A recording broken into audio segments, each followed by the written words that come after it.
Thanks for joining me on my channel. Today I'd like to talk about rolling out slabs. This is something that it's fairly straightforward, or it seems that it's fairly straightforward, but there's some subtlety to it that I want to point out some tips and tricks about it and talk about the process a little bit. First off, I should mention that what I'm working on here is a #1 duck canvas. So it's very, very heavy canvas, like what you would use for making belts. And then underneath that is like a non-skid drawer liner. And doing that, because I'm working on my dining room table, and I don't want to destroy my table. And the advantage of this is that it's, you can use a cloth-covered board, do things like that, but this is actually really easy to store. I can roll it up, it's lightweight, it's easy to clean. I can throw it in a washing machine, I can clean it with a pressure washer, a driveway if I want. So it's really, really easy to work with. Lasts forever, incredibly strong, and it's just fantastic for making anything into a functioning work surface. And most artists, we don't always have access to a studio, or our house is our studio, and we're trying to have multi-purpose surfaces. So this is a nice way of kind of addressing that. I first started using them when I was teaching children's classes, and I needed to be able to kind of clean them frequently and store them really easily. So that's why I do this. Anyway, all right, so on a previous video, I was talking about wedging and how you basically have two different types of wedging. You've got spiral wedging, which is more for wheel throwing, and then you've got ram's head wedging, which is more for hand building. The reason that ram's head is more for hand building is that it's creating two intersecting spirals, and in the center there's a compression point. And when you take this and you compress it on end, you're overlapping those different grains, those different compression layers, and you're making something that's stable like plywood. So this, and I want to keep flipping it over as I go, this is far more stable and less likely to warp and have problems in the firing process. Clay is going to shrink about 9 to 15%, depending on which type of clay body it is, from the wet state, like this, to when it comes out of the kiln and it's fully fired, like this. And that shrinkage process puts a lot of stress and strain on the clay. So without some compression, some ability to make sure that the clay is going to stay put, it does have a tendency to warp. Like if I just take the clay fresh out of the bag and roll it into a slab and make a plate out of it, it's probably not going to be round when I'm all done. And you're going to notice the effects, or the negative effects, less on small pieces. And so often people, when they're learning, they don't really notice that the wedging or the compression or the rolling out process is particularly important because they're working so small. And the smaller pieces don't shrink very much. So as you get better and your skills increase, your pieces get larger, and the bad habits that you learned earlier in the process are going to come back to bite you. So it's good to try and practice ways of doing this properly early, so that later when you're more highly skilled, you won't have as many technical problems. Anyhow, so I've been compressing this on end, and I'm just going to keep flipping it over as I go. And you want to kind of think about what is the final shape that you're going for. If I'm going to make a round plate, then I can compress this towards that shape as I go. If I'm going to do something that is more rectangular, then perhaps I want to actually start encouraging the clay to take that shape on as I'm doing my initial compression. I would not want to compress it like this. No advantages. I would still want to do it on end, get that plywood effect. I don't want this to kind of overlap too far, so I'll flip it over. Always starting in the middle, working my way out. Now if I think I'm going to want this to be more rectangular, I can just start adjusting the shape, making it a little more oval. Generally at this point, people ask me about tossing the slabs. It's a technique where you pick it up and you kind of throw it towards yourself in this kind of a motion, and it sticks on the canvas and it stretches the slab out. We've all been guilty of doing it. I definitely did this in college. But working in production, the issues that you run into, the clay has a bit of a memory to it. And by stretching it this way, you're kind of putting weird grain patterns into the clay. And again, the larger a piece you're making, the more that's going to cause problems. If you're doing a big platter, it's going to be fatal. If you're doing smaller mugs, not so bad. But it's honestly not a great habit. So once I've got this about like 3/4 of an inch, I can start using my rolling pin to stretch it out. And I do not want at any point to use my rolling pin as a mallet. It's not a mallet. It has steel bearings in here and a steel shaft that if I start using it like a hammer, I'll actually crush the bearings, bend the handle, ruin my beautiful rolling pin. I don't want to do. So I'm going to try and keep this nice and level. And I'm going to try and put more of the pressure in the center of the rolling pin.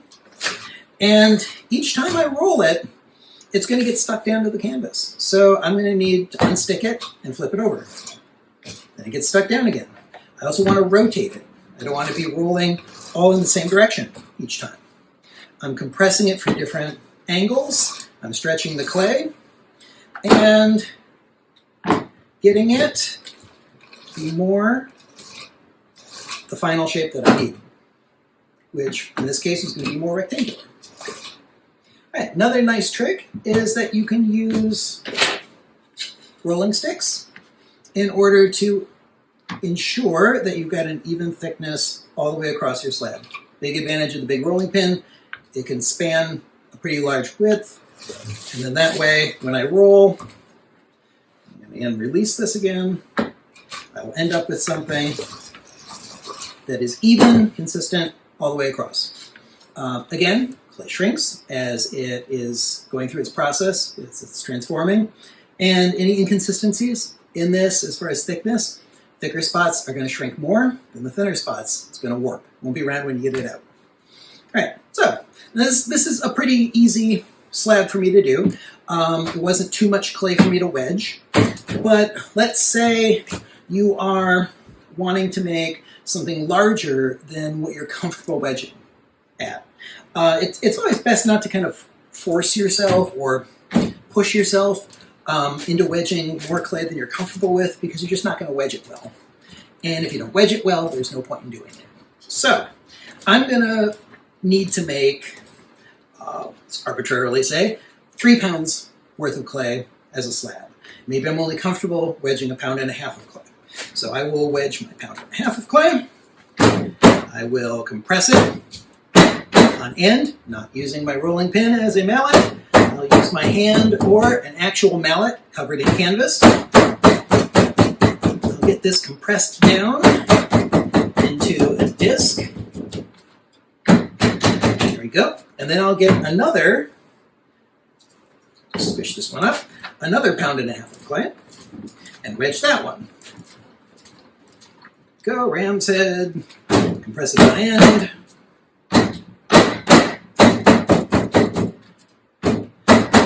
Flipping it each time. Good work habits. Eyeballing it to be about the same size as my previous one.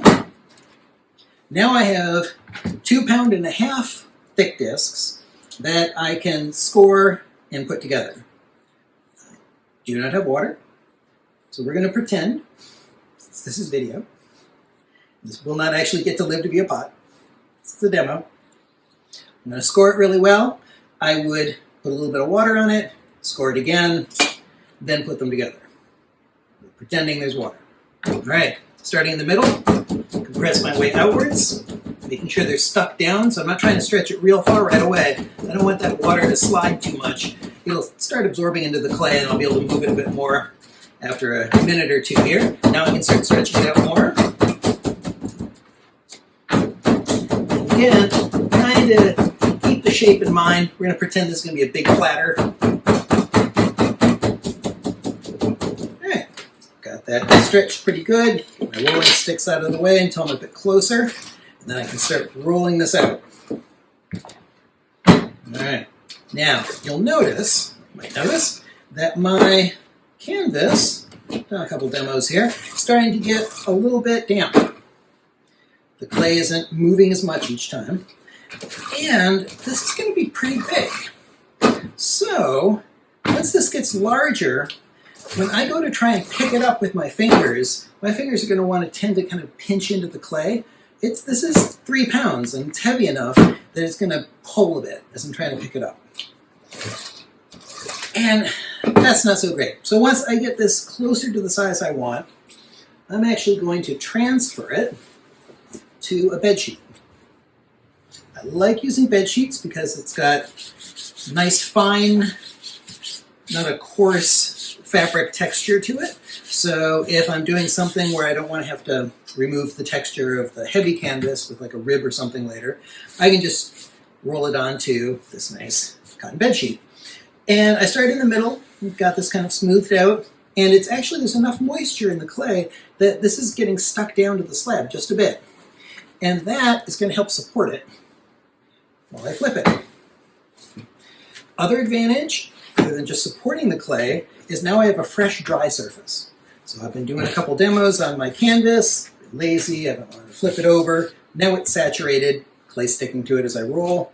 This way, now that I've flipped it, rolls out nice and even. There we go. And when I'm ready to flip it again, I'm going to take another canvas, or sorry, another bed sheet, and put it on this side, middle there, get that nice and stuck. And it's already stuck down to this first canvas, so the under one. So I can just hold that, hold the other one in place a little bit, and basically it's just supported by that sheet, and just pick it right up and flip it over. And I can just do that as many times as I need to. As the sheets get saturated, I get new bed sheets. And I can have an infinite supply of those so that my canvas always stays nice and workable. Okay, so this is good. Now I would put my sticks on either side. Very large rolling pin to bridge the distance, and give it one last roll to make sure it's consistent all the way across. Right. Another great advantage is after that roll, this is stuck down on here again. I can move this if I'm doing like a drape mold or a slump mold. I can use the sheet to actually transport the clay over to where I need to work with it. One final thought on you always want to make your slabs a little bit bigger than what you're going to need as a final product. All of the kind of edge material that we're kind of pushing out, this, I'd say 1/4 inch is really no good. So you should always plan on just kind of removing that 1/4 inch. And the earlier in the process you can do that, the easier it is to recycle this clay. Everyone loves recycling clay, but it's much better if I can take it off while I can still wedge the clay. Keep all your scraps into a big lump. They don't dry out as quickly that way. And I've got a 1/4 inch slab ready to shape into something. All right, so I'll leave you with that. Thanks for joining me.